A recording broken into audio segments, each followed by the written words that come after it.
Penyelesaian masalah ini murni terkait dengan kewajiban saudara Niko yang belum ditunaikan beberapa tahun terakhir. Tidak menutup atau menghapuskan kewajiban saudara Niko ke depannya untuk tetap memberi nafkah terhadap anak-anaknya. Karena menurut saya juga, ya saya seorang ayah, nggak elok juga kalau misalnya masalah nafkah ini dihapuskan karena adanya penjualan rumah, kan nggak elok lah. Dalam hal ini Rachel, yang berkaitan dengan masalah rumah, memang dari kemarin ini saya belum ingin menyatakan statement apa-apa atau update apa-apa, karena memang di belakang ini semuanya masih berproses. Jadi jangan sampai juga nanti ada kayak statement atau mungkin opini di luar sana malah menyatakan diamnya saya berarti saya tidak bekerja.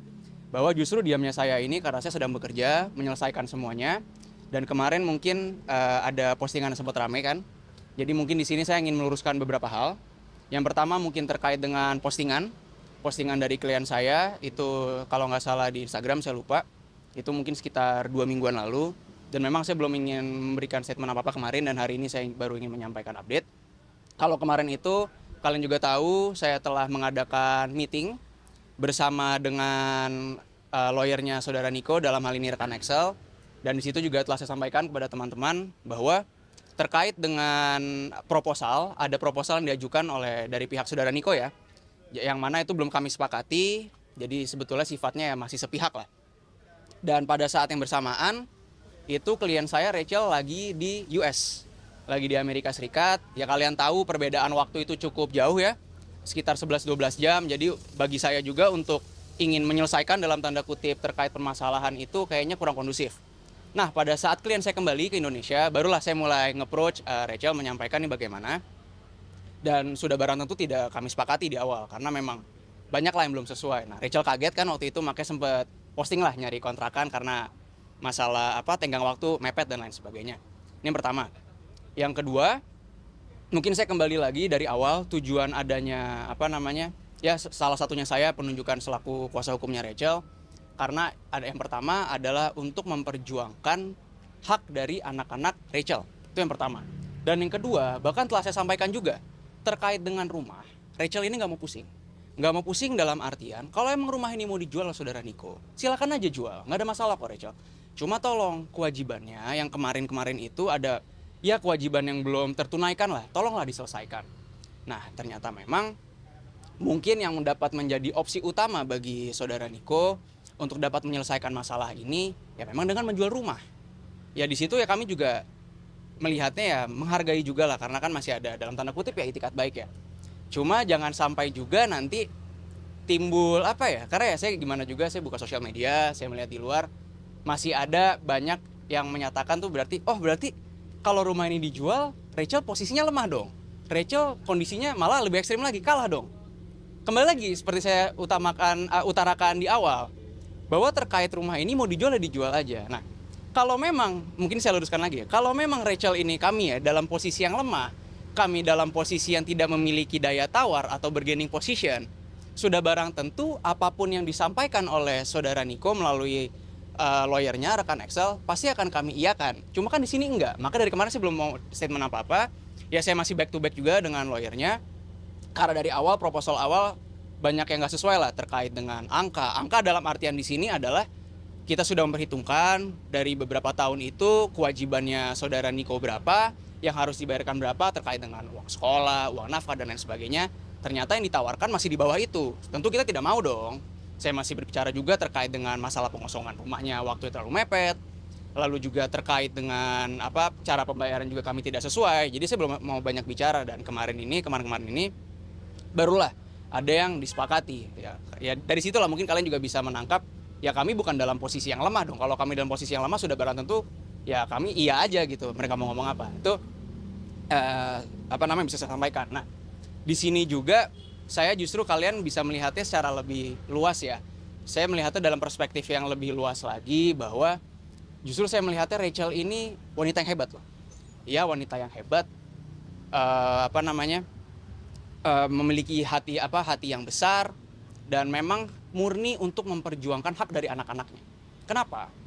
Kalau memang Rachel ini hanya fokus terhadap dirinya, dalam artian dia itu hanya ingin kepuasan pribadi, dia hanya memikirkan uang, banyak kok, maksudnya langkah-langkah hukum yang disediakan oleh undang-undang yang dapat dilakukan oleh Rachel.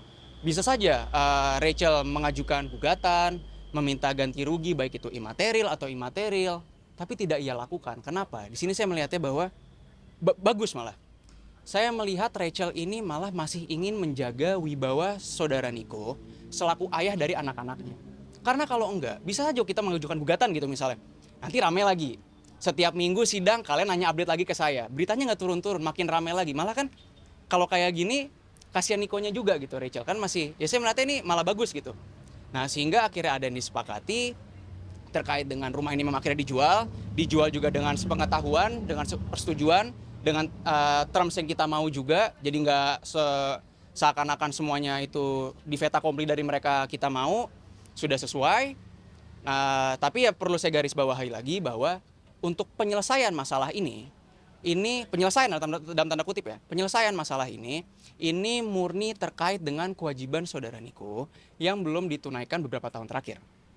Tidak menutup atau menghapuskan kewajiban saudara Niko ke depannya untuk tetap memberi nafkah terhadap anak-anaknya. Karena menurut saya juga, ya saya seorang ayah, nggak elok juga kalau misalnya masalah nafkah ini dihapuskan karena adanya penjualan rumah. Kan nggak elok lah. Ya tinggal kita lihat ke depannya, ya semoga tetap dapat menunaikan itu semua, apalagi kan dengan dijual rumah ini berarti terkait dengan KPR, cicilan kan sudah dihapuskan. 50 juta per bulan itu kan tidak menjadi kewajiban saudara Niko lagi ya. Seharusnya bisalah dialokasikan untuk menafkahi anak-anaknya. Dan mungkin kalau nanti teman-teman ada yang mau nanya terkait dengan pidana atau lain sebagainya, ya kita mengenal asas hukum, asas ultimum remedium, bahwa sanksi pidana itu adalah last resort lah, upaya terakhir lah. Jadi ya kami mengedepankan terkait dengan penyelesaian secara kekeluargaan dalam artian selama ini bisa diselesaikan oleh saudara Niko melalui penjualan rumah, ya udah kita nggak ada masalah. Dan mungkin terakhir, kenapa tadi saya bilang Rachel ini sangat berjiwa besar. Ini perlu kalian ketahui ya, Rachel ini nggak tahu loh nilai jual rumah itu berapa. Mau rumah ini dijual 10 miliar, 20 miliar, 100 miliar sekalipun, Rachel nggak peduli. Yang penting rumah ini terjual, kewajiban saudara Niko diselesaikan. Udah itu aja. Saking apa ya? Ya kalian tahu lah Rachel juga orang yang mampu gitu ya. Maksudnya mampu dalam artian bisa menghidupi keluarganya. Jadi karena ini memang murni untuk anak-anaknya, yang penting masalah ini selesai, untuk anak-anaknya semuanya tercukupi. Itu sih kalau saya. Saya tadi sempat bilang ada kesepakatan. Ya. Apa sih isi kesepakatan? Mungkin gini ya, kalau secara detail saya nggak perlu disclose kesepakatannya apa. Yang pasti dalam kesepakatan itu sudah disepakati secara bersama, itu terkait dengan nominal yang harus dibayarkan oleh saudara Niko. Itu pokoknya intinya ya terkait dengan biaya sekolah yang berapa tahun kemarin, tapi ya biaya sekolah, lalu ada nafkah, ya kurang lebih itulah. Lalu juga ada terkait dengan cara pembayaran, termin pembayaran, lalu juga terkait dengan waktu pengosongan rumah. Kalau kita sambungkan dengan yang kemarin sempat ramai, memang itu kan sifatnya masih ini ya, sepihak gitu, proposal sepihak ya. Kita dikasih proposal sepihak seperti itu ya, sudah barang tentu saya keberatan. Tidak perlu Rachel, saya pun sebagai pengacara keberatan. Akhirnya saya masih back to back juga dengan rekan Excel. Akhirnya sudah ada yang sama, mereka berdua sepakat. Ya akhirnya udahlah, tinggal nanti sebetulnya tinggal masalah penandatanganan aja sih. Jadi kan berarti harta milik terlepas Enggak dong, enggak. Ini terpisah dari harta gono gini. Bahkan pada saat perceraian kemarin itu 2021 ya, kebetulan saya bukan lawyernya ya. Memang dalam gugatannya klien saya itu Rachel sendiri nggak ada sih godong gini, emang nggak ada. Gak sempat baca? Dengerin aja. Klik icon text to speech, nggak pakai ribet di okezone.com.